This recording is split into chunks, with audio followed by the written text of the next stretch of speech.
ગઈ તારીખ 22/1/25ના રોજ આશરે સાંજના 4 વાગ્યે આરોપી રાજેન્દ્ર કુમાર પોપટભાઈ ચૌહાણ રાઠોડ નાઓ તેઓ પોતાના ઘરે આવતા તેમની દીકરી કિરણબેન અને આ કામે મરનાર જણાર આસિફભાઈ ઇકબાલભાઈ સોરા તેઓ મિત્રતા ભાવે છેલ્લા 2020થી જોડાયેલા હતા. તેઓ ઘરે ભેગા બેસેલા હતા.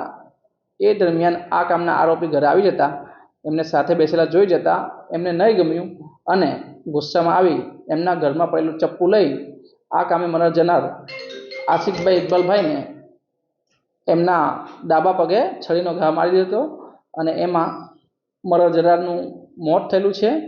આ કામે આરોપીને તાત્કાલિક અટક કરવામાં આવેલા છે અને આગળની તપાસ ચાલુ છે. હાલ જે તપાસમાં ખુલેલું છે એ મુજબ હાલ આરોપી છે એ જે પીજીએસએલના કર્મચારી હતા અને આ જે મરનાર જનાર છે એ અને આરોપીના દીકરી એમનો મિત્ર ભાવનો સંબંધ હતો એ તપાસમાં ધ્યાને આવેલું છે.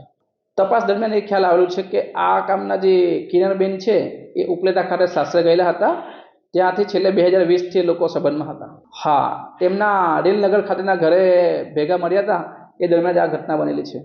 આરોપી વિરુદ્ધ BNS 103(1) અને GP 135 મુજબ ગુનો નોંધવામાં આવેલો છે. આરોપી એરેસ્ટ કરવામાં આવેલો છે અને આરોપી હાલ જેલ હવાલે છે.